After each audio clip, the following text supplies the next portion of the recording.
The Telltale Heart. True, nervous, very, very dreadfully nervous I had been and am. But why will you say that I am mad?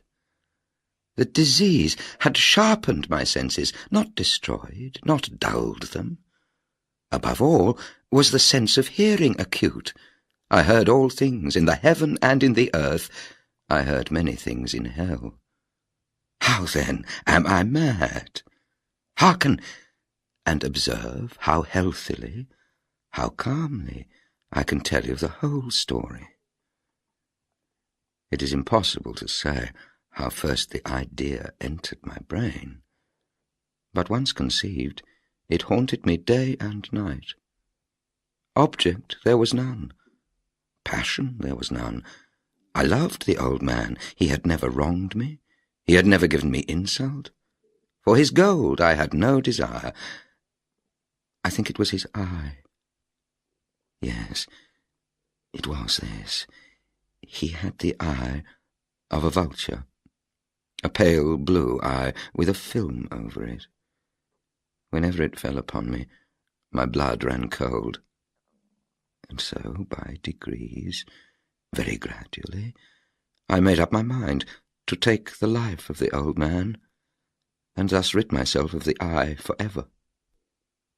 Now this is the point. You fancy me mad. Madmen know nothing, but you should have seen me. You should have seen how wisely I proceeded, with what caution, with what foresight, with what dissimulation I went to work. I was never kinder to the old man than during the whole week before I killed him. And every night, about midnight, I turned the latch of his door and opened it, oh, so gently.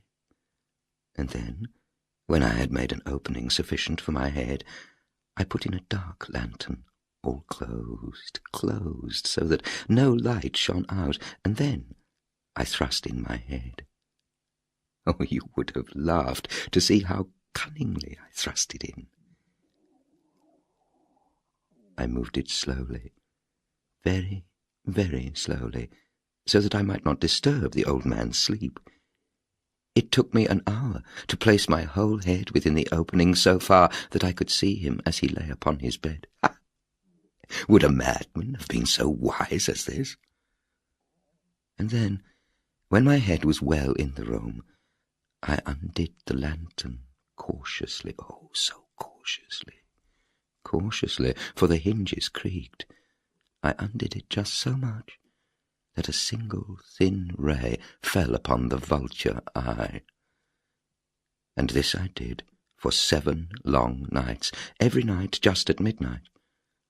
But I found the eye always closed, and so it was impossible to do the work, for it was not the old man who vexed me, but his evil eye. And every morning, when the day broke, I went boldly into the chamber and spoke courageously to him, calling him by name in a hearty tone and inquiring how he had passed the night. So you see he would have been a very profound old man indeed to suspect that every night just at 12 I looked in upon him while he slept. Upon the 8th night I was more than usually cautious in opening the door. A watch's minute hand moves more quickly than did mine. Never before that night had I felt the extent of my own powers, of my sagacity. I could scarcely contain my feelings of triumph. To think that there I was, opening the door little by little, and he not even to dream of my secret deeds or thoughts. I fairly chuckled at the idea, and perhaps he heard me, for he moved on the bed suddenly as if startled. Now you may think that I drew back, but no. His room was as black as pitch with a thick darkness, for the shutters were close fastened through fear of robbers, and so I knew that he could not see the opening of the door, and I kept pushing it on steadily. I had my head in, and was about to open the lantern, when my thumb slipped upon the tin fastening, and the old man sprang up in bed, crying out, Who's there?"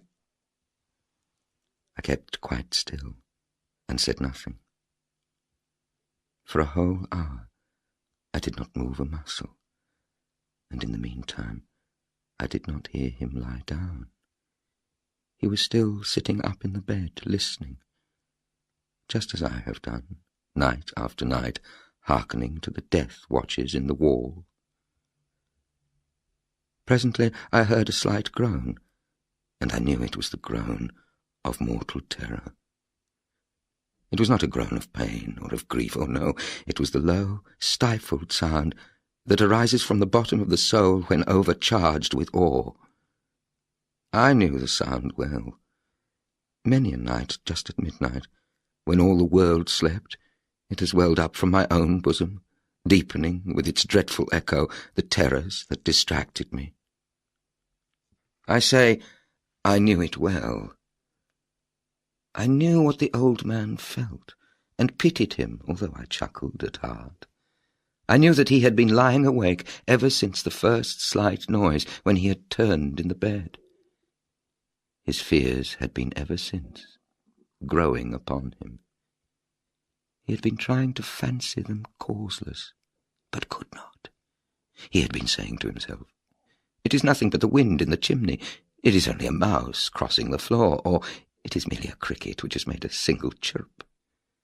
Yes, he had been trying to comfort himself with these suppositions, but he had found all in vain. All in vain, because death, in approaching him, had stalked with his black shadow before him and enveloped the victim. And it was the mournful influence of the unperceived shadow that caused him to feel, although he neither saw nor heard, to feel the presence of my head within the room. When I had waited a long time, very patiently, without hearing him lie down, I resolved to open a very, very little crevice in the lantern. So I opened it. You cannot imagine how.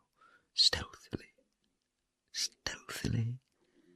until at length a single dim ray, like the thread of the spider, shot from out the crevice and fell full upon the vulture eye.